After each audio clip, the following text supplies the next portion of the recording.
5 कृत्यों का प्रतिपादन, प्रणव एवं पंचाक्षर मंत्र की महत्ता, ब्रह्मा विष्णु द्वारा भगवान शिव की स्तुति तथा उनका अंतर्ध्यान। ब्रह्मा और विष्णु ने पूछा, प्रभु सृष्टि आदि 5 कृत्यों के लक्षण क्या हैं? ये हम दोनों को बताइए।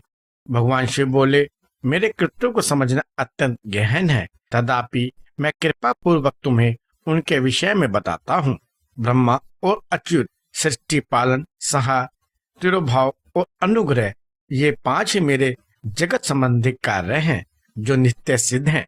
संसार की रचना का जो आरंभ है उसी को सर्ग या सृष्टि कहते हैं। इससे पालित होकर सृष्टि का सुदृढ़ रूप से रहना ही उसकी स्थिति है, उसका विनाशी संहार है। प्राणों के उत्क्रमण को तिरोभाव कहते हैं। इन सब से छुटकारा मिल जाना ही मेरा अनुग्रह है। इस प्रकार मेरे 5 कृत्य हैं। सृष्टि आदि जो 4 कृत्य हैं वे संसार का विस्तार करने वाले हैं। 5वां कृत्य अनुग्रह मोक्ष का हेतु है। वह सदा मुझ में ही अचल भाव में स्थिर रहता है। मेरे भक्तजन इन 5 कृत्यों को 5 भूतों में देखते हैं। सृष्टि भूतल में, स्थिति जल में, संहार अग्नि में, तिरोभाव वायु में और अनुग्रह आकाश में स्थित है। पृथ्वी से सबकी सृष्टि होती है, जल से सबकी वृद्धि और जीवन रक्षा होती है, आग सबको जला देती है, वायु सबको एक स्थान से दूसरे स्थान को ले जाती है और आकाश सबको अनुग्रहित करता है।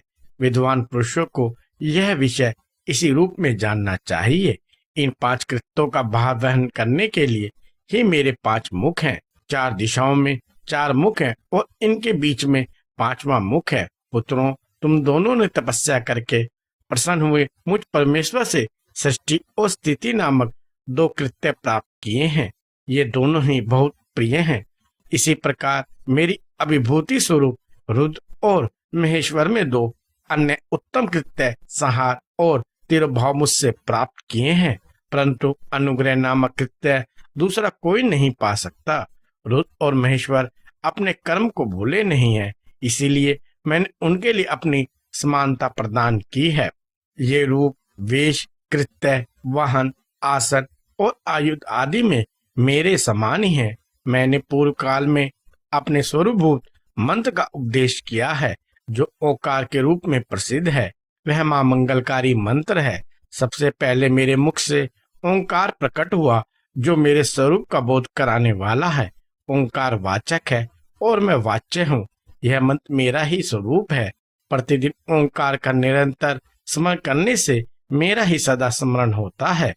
मेरी उत्तरवर्ती मुख से आकार का, पश्चिम मुख से ओकार का, दक्षिण मुख से मकार का, पूर्ववर्ती मुख से बिंदु का तथा मध्यवर्ती मुख से नाद का प्रकाट्य हुआ। इस प्रकार 5 अवयवों से युक्त ओकार का विस्तार हुआ है। इन सभी अवयवों से एकीभूत होकर यह प्रणव ओम नाम एक अक्षर हो गया। यह नाम रूपात्मक सारा जगत तथा वेद उत्पन्न स्त्री पुरुष वर्ग दोनों कुल इस प्रणव मंत्र से व्याप्त हैं। यह मंत्र शिव और शक्ति दोनों का बोधक है। इसी से पंचाक्षर मंत्र की उत्पत्ति हुई है जो मेरे सकल रूप का बोधक है। वह अकारादि क्रम से और मकार आदि क्रम से क्रमशः प्रकाश में आया है। ओम नमः शिवाय यह पंचाक्षर मंत्र है। इस पंचाक्षर मंत्र से मातृका का वर्ण प्रकट हुए हैं जो 5 भेद वाले हैं। उसी से शिरो मंत्र सहित त्रिपदा गायत्री का प्रकाट्य हुआ है। उस गायत्री से संपूर्ण वेद प्रकट हुए हैं और उन वेदों से करोड़ों मंत्र निकले हैं। उन मंत्रों से भिन्न भिन्न कार्यों की सिद्धि होती है, परंतु इस प्रणव एवं पंचाक्षर संपूर्ण मनोरथ की सिद्धि होती है। इस मंत्र समुदाय से भोग और मोक्ष दोनों सिद्ध होते हैं। मेरे सकल स्वरूप से संबंध रखने वाले सभी मंत्र साक्षात भोग प्रदान करने वाले और शुभ कारक मोक्ष प्रद है। नंदिकेश्वर कहते हैं, तदंतर जगदम्बा पार्वती के साथ बैठे हुए गुरुवर महादेव जी ने उत्तर मुख बैठे हुए ब्रह्मा और विष्णु को पर्दा करने वाले वस्त्र से आच्छादित करके उनके मस्तक पर अपना कर कमल रख के धीरे धीरे उच्चारण करके उन्हें उत्तम मंत्र का उपदेश दिया।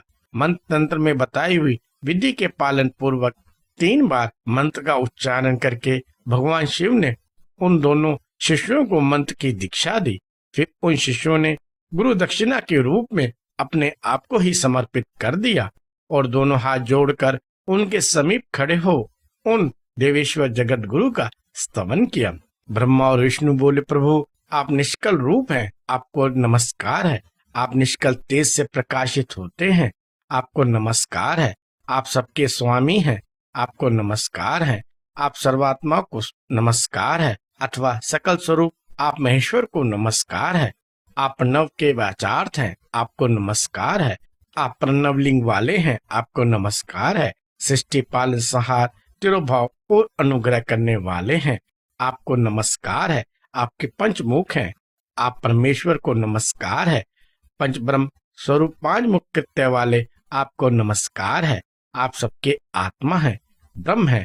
आपके गुण और शक्ति अनंत है, आपको नमस्कार है। आपके सकल और निष्काल आपके सकल और निष्कल 2 रूप हैं, आप सद्गुरु एवं शंभु हैं, आपको नमस्कार है। इन पदों द्वारा अपने गुरु महेश्वर की स्तुति करके ब्रह्मा और विष्णु ने उनके चरणों में प्रणाम किया। महेश्वर बोले, अर्धा नक्षत्र से युक्त चतुर्दशी को प्रणव का जप किया जाए तो वह अक्षय फल देने वाला होता है।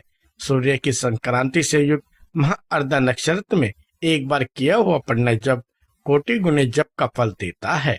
मंगशिरा नक्षत्र का अंतिम भाग तथा पूर्णवसा का आदि भाग पूजा, होम और तर्पण आदि के लिए सदा अर्धे के समान ही होता है। यह जानना चाहिए।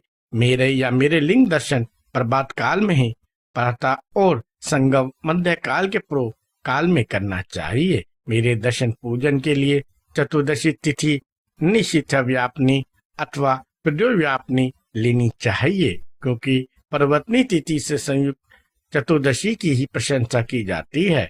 पूजा करने वाले के लिए मेरी मूर्ति तथा लिंग दोनों समान है, फिर भी मूर्ति की अपेक्षा लिंग का स्थान ऊंचा है।